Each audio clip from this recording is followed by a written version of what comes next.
kama Dorcas Gachagua ama mtu kama Sakaja, the governor of this county, ama somebody like Eric Omondi. Sana, why am I saying somebody like Eric Omondi? Hey guys, what's happening? What's popping? It's me, your queen of content, Trudy Kitui. Welcome to the best online TV show. If you're new here, thank you so much. And to the returning subscriber, thank you for always coming back to watch my video. And today, guys, I have an amazing visitor. It's my first time to have her here on my channel, but I know you've seen her somewhere else. She has been sharing about drug addicts, like amekuwa akiinteract na watu wengi, vijana ambao wamekuwa drug addicts, wanatumia mihadarati. So I've looked for her. I want to have some good time together with her, atuelezee because yeye amekuwa na wao, anaelewa hii story yote. Shida iko wapi? Unajua we always blame people, tuna blame my youth, tuna blame wazazi, tuna blame nani, but herself, she has a story to tell. So without any further ado, I'll allow her to introduce herself to you guys, then tutaendelea. Karibu sana. Asante. Uko poa? Niko poa kabisa. Nimeshukuru kukua hapa na nyinyi. Karibu. Kindly introduce yourself. My name is Margaret Njeri Muigai. I'm a Mama Tony. I'm a mother of boys. That is why I'm so much concerned about boy child's welfare. Na maneno ya drugs. Maybe who is Margaret? Kwa mafans to understand who are you. Margaret, wengine wanataka Mathe wa Ngara, ama mama wa majanki, because of having interacted with drug addicts for the last long. Wenye wananijua hata kwa mitandao, wanajua mama mwenye amekuwa wakiinteract na majanki. Junkie ni wale watu wamekuwa wakitumia hard drugs. Exactly. So for how long have you been interacting with these drug addicts? Nime-interact now for the last 7 years, daily. On their way to mimi nafanya kazi Ngara stage. Unaona pale Ngara stage. Niko na hoteli hapo. I started interacting with them from 2017 to date. That is on daily service on the way to Methadone.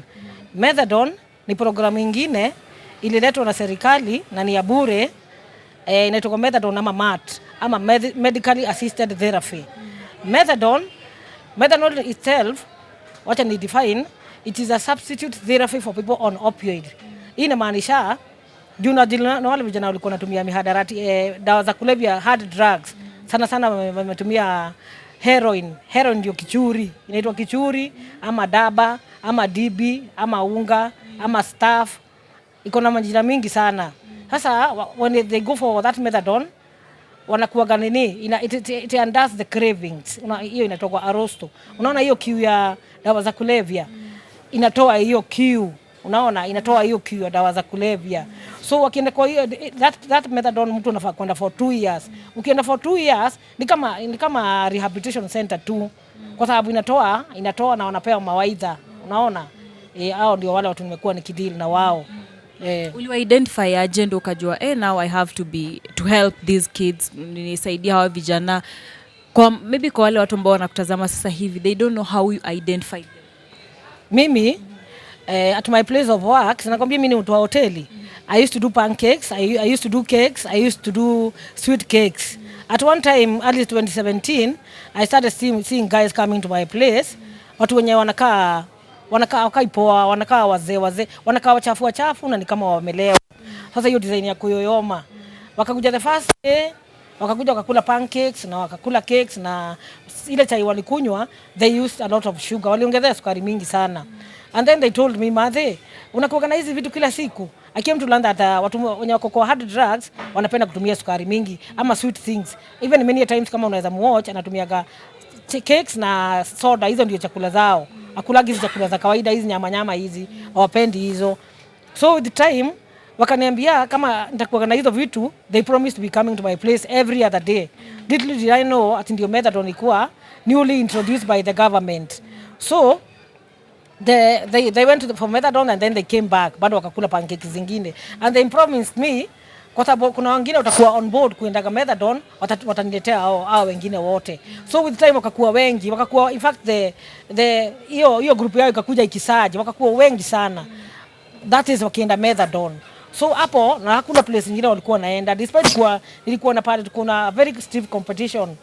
Hapo kuna hoteli kama 100, but they chose to be coming to my place because sijui kama ni kwa sababu nilikuwa ni mabond na wao ama it's because unajua mimi ni mama, I'm a mother of sons. So ndio kuna wasichana pale lakini wanaume ndio wengi. Now that because I'm so much concerned about boy child's welfare and all the challenges that face boy child, vile nilikuwa concerned hapo ndio nikakuja nikakuwa ni kama nikawapatia mapenzi yangu, wakanipenda na mimi nikawapenda, tukabond, then we became a family. From there I started investigating, nikakuwa nikiwauliza, I used to make inquiries daily as in I would be concerned kama mwingine ni mdogo sana. Namuuliza kijana mdogo, hivi ulikuwa unaenda methadone, ulikuwa unatumia mihadarati aje? Anakwambia kona kama 18 years na ametumia mihadarati kama 8 years. Unaona? Unamuuliza kwani wewe una wazazi? Anakwambia mama yangu ni daktari, baba yangu ni mwalimu. Unaona, kona wote walikuwa wananiambia, in fact 90% of them wako na wazazi wawili. There's a misconception ya watu wanasemaga watoto wenye wanakuwa kwa mihadarati hawana wazazi, wengine ni wa single mothers ama hawana wazazi. Hiyo nataka kuambia, I want to wrong you, niwaambie hapana. Watoto wenye wanatumia mihadarati kwanza ni watoto wa wadosi, wengi kwanza ni watoto wa wadosi. Hata watoto wenyewe ni watoto wamesoma. Kijana akienda akireform anakuambia mpaka alikuwa daktari, mwingine alikuwa lawyer, ni watoto wazito ni vile wameibiwa na dunia ya drugs. So that is how I came to be with them na kujuana na wao sana. Talking of watu wengi umeinteract na wao, umepata wako na wazazi wamesoma, labda did you get a chance to ask them ama kujua what is the cause of them now joining this group ama kujipata wakiwa drug addicts? Maneno ya drug addicts, vijana wakiingia mihadarati, wengine wanasema ni peer pressure, ama wengine wanasema ni poverty, ama unemployment, ama parenting. Lakini through my interaction, at least through my own research, parenting is the contributor number one. Parenting. Why am I saying this? Because we have some parents there. Wazazi wote kuna wenye wanakuwa mama mboga, wazazi wa aina zote. I'm talking to every parent. Regardless kama wewe ni professional parent ama wewe ni mzazi wa aina gani.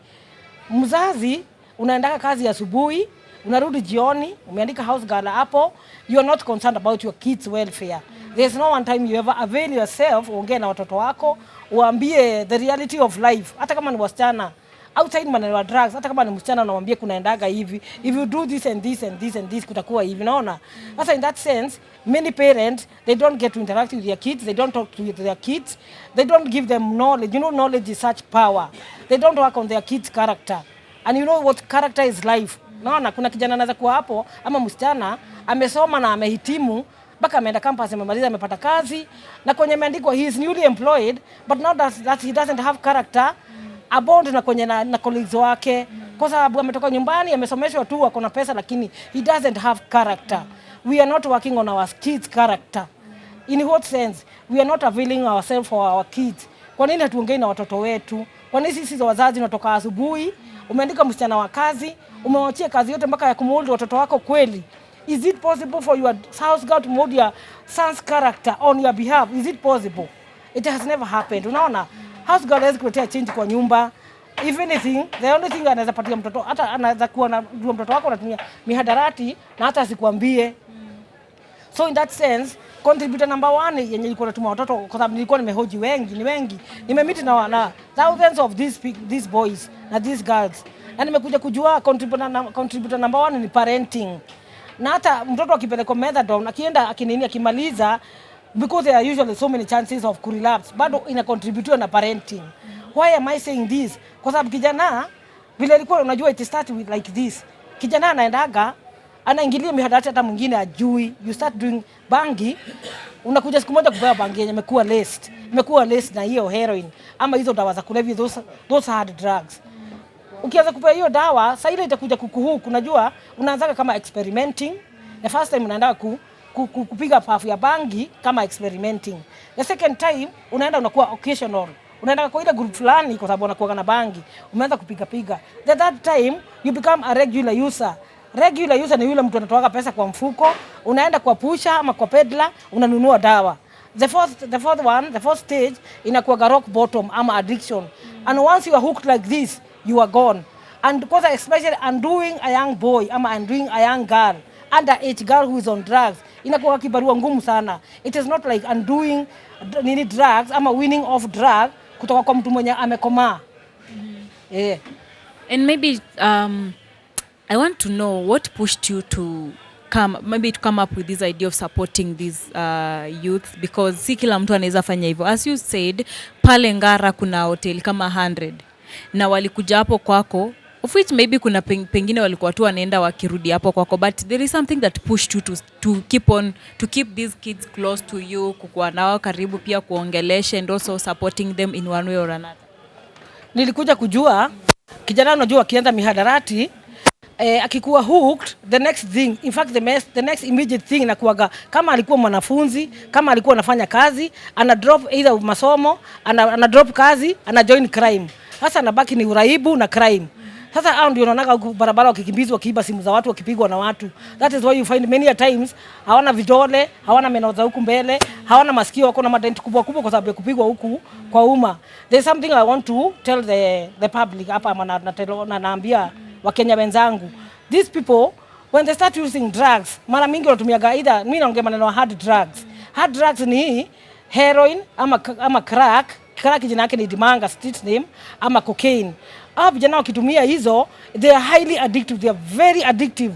Ikimhuku hivi, hiyo ndio inakuwa bwana yake, hiyo ndio inakuwa masomo yake, hiyo ndio inakuwa kila kitu yake. So wherever he is, hata kikaa hapa tunakaa hii tunaongea hivi, anaona aibe hii simu, aende auze ndio anunue fix. Akili yake yote imejazwa na madawa za kulevya. He does not think anything outside madawa za kulevya. Hata akienda kanisa, anaona Bible iko pale anataka kuiba. Hata akienda pahali pale kuna accident, watu wanaumia kwa accident, aone anaweza salvage situation hapo. Anaona handbag ya mtu amekufa pale, anaona saa ya mwanaume amekufa pale, ndio aende haraka, biashara ya haraka. Aende auze anunue fix. So what do you mean na vijana, kwa sababu ya kukaa nao sana na being a mother of sons. Mimi ni mama wa vijana. So saida tulibonda, unaona miaka mingi, miaka karibu 7 mnakola na watu kila siku. So they became more of my family. That's my family. I took them like my own family. So I'm concerned about their welfare, ama penye wanasaidikia like my own. Unaona sasa vile tumekaa na wao hapa, nikasikia walisaidika kwa sababu kuna wenye walienda methadone wakafuata, after 2 years haku relapse ama hakuenda kuchakachua. Kuchakachua inamaanisha hivi, kijana anaenda methadone, alafu kutoka methadone anaenda natafuta fix tena, anatumia methadone na anatumia dawa zile za kulevya. So inaitwa kuchakachua. So huyu kijana hawezi saidika. That is why unapata walikuja na group fulani ilisaidika, lakini bado yeye yako ameyoyoma, unaona, kwa zile design za kuyoyoma. So in that sense, vijana wetu, they are really going through hell. They are really going a lot of life-threatening challenges. The society does not understand the seriousness of drugs world. Unaona hii maneno ya drugs ikiongelewa with a lot of medical language, with a lot of clinical language, it doesn't reflect the ground. Uangai reflect vile ground kuko. Mimi naongea maneno, niko kwa ground for the last 7 years. Kwa hivyo nikiongea naongea ile kitu na happening kwa ground. Unaona vijana wanakufa sana, vijana wanapigwa sana huko Nairobi. That drug hijacks his brain. Ikichika brain yake hivi, he is not in his normal thinking. I think kama wewe, unaona, haezi argue kama wewe. Yeye unaona vile tumekaa hivi, anaweza kuja debate na anajua sijamuona. Unaona kwa sababu hujui ametumia nini. These are the same boys wanaenda kufanya uhalifu huko kwa barabara, wanafanya vitu mingi.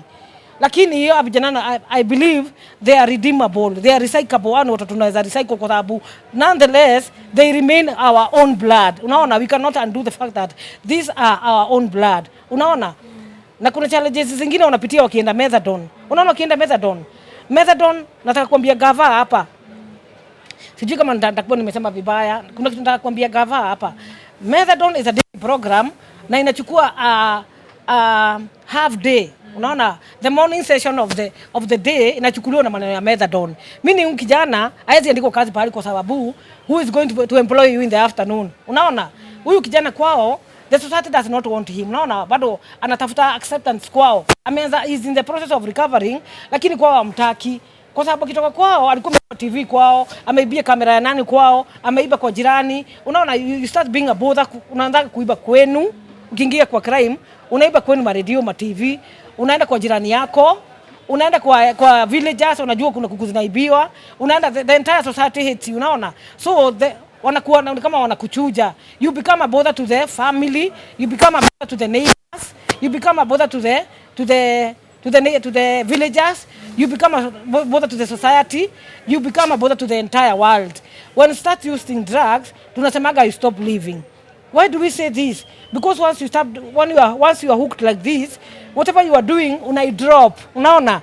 Unakuwa wewe, you just live for that drug. That is why wanaitwa dead men walking.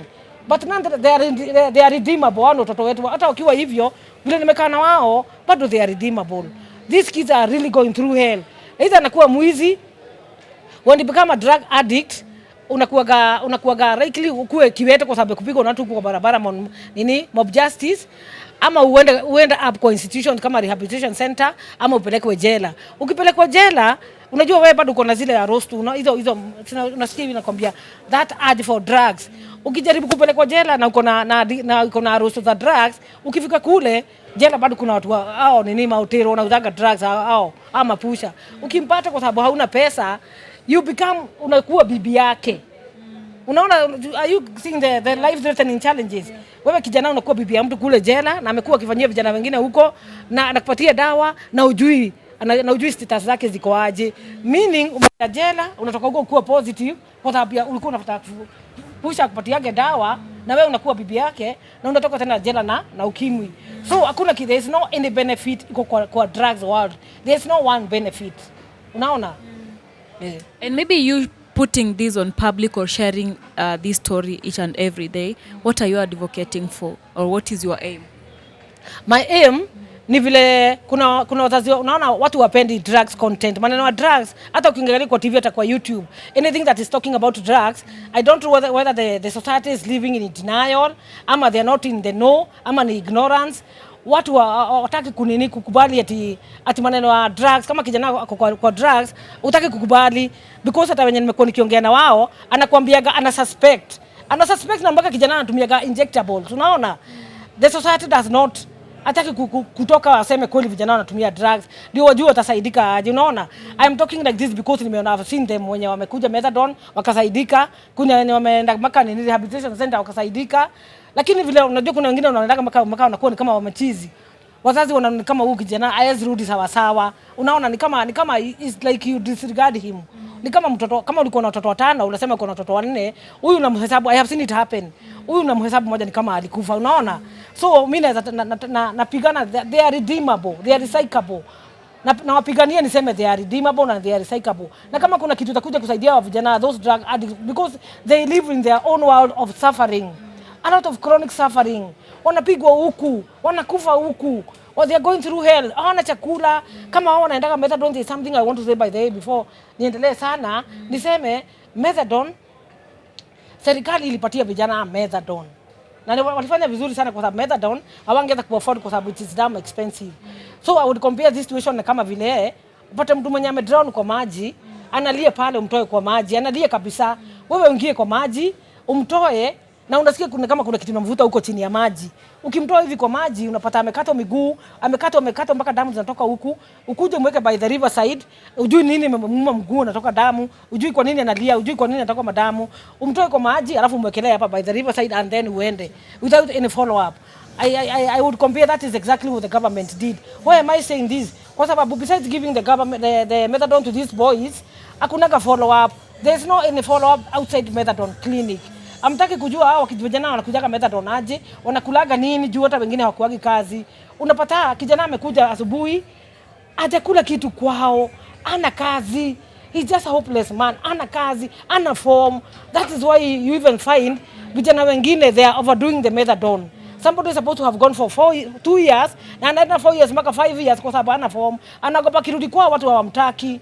Na kirudi kwao sasa the only place I can go labda aende a relapse. Sasa anagopa asiende ku relapse, baada ku relapse ana stick kwa methadone. Unaona? Sasa hao vijana naweza omba serikali, naweza tag mtu kama Dorcas Gachagua, ama mtu kama Sakaja, the governor of this county, ama somebody like Eric Omondi. Sana why am I saying somebody like Eric Omondi? Eric Omondi, there's one time nilikuwa nikimfuata, unajua sana maneno drugs naijua, kwa hivyo naona anybody who knows about drugs ni rafiki yangu. Kuna siku moja nimekuwa nikisikia Eric Omondi akiongea maneno brother yake alikufa na cocaine. Bila alikuwa anampata kwa rehabilitation center, the way he went through hell, the chronic suffering he went through. Eric Omondi is conversant na hii maneno ya drugs na suffering zote anazijua.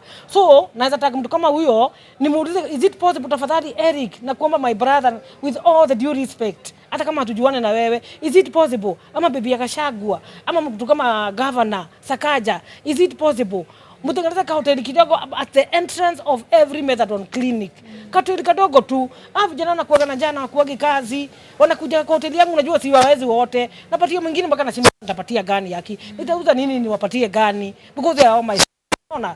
Sasa mtu kama hawa watengenezeka just a small hotel by the entrance of every methadone clinic. Kijana kuja asubuhi unakuwa na hiyo kadi ya methadone. Akikuja na nishana hiyo kadi hivi, anawekewa kachai na katosi kama pako blue band, anapata nguvu ya kwenda kukiu.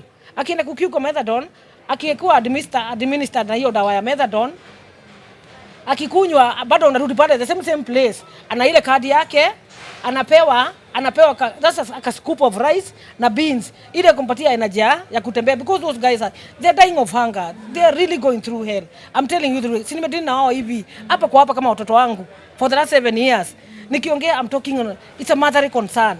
Mimi hakuna kitu nataka hapa, kama kweli kabisa wanaweza saidika tu. Mimi nikisikia watoto, kwa sababu ni watoto wangu, in fact they are my sons. Unaona? Kwa nini Mungu alinipeleka kwa dunia yao? Mbona kupeleka mtu mwingine? Unaona?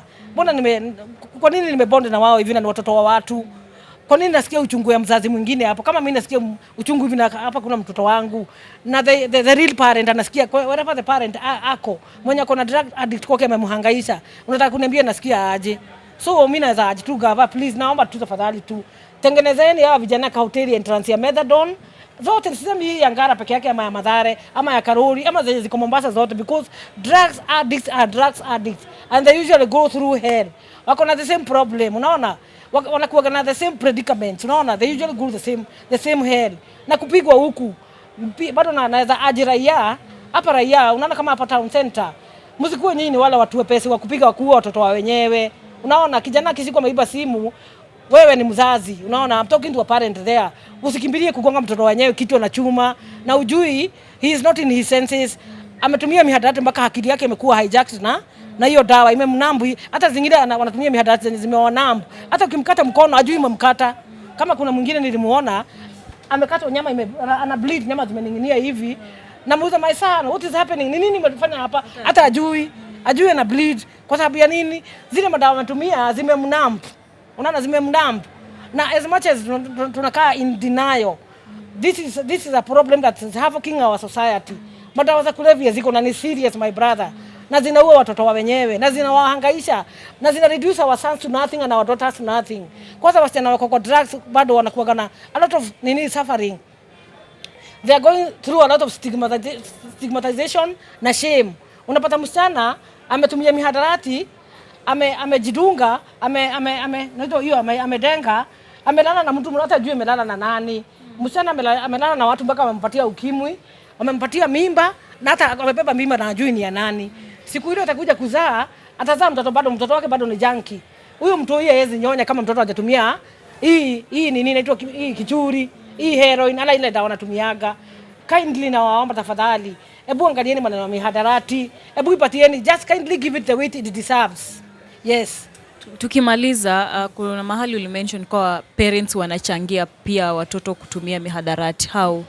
Parents wanachangia hivi, nirudie hapo tena, because wewe ni mzazi hata uko na pesa zote ile dunia yote unataka. When you come in the evening, you leave very early in the morning, unaenda kazi. You come in the evening, you hardly avail yourself for your sons or for your daughters. You hardly give them wise words. Unaona, knowledge is such power. Na nimerudia tena, knowledge is power.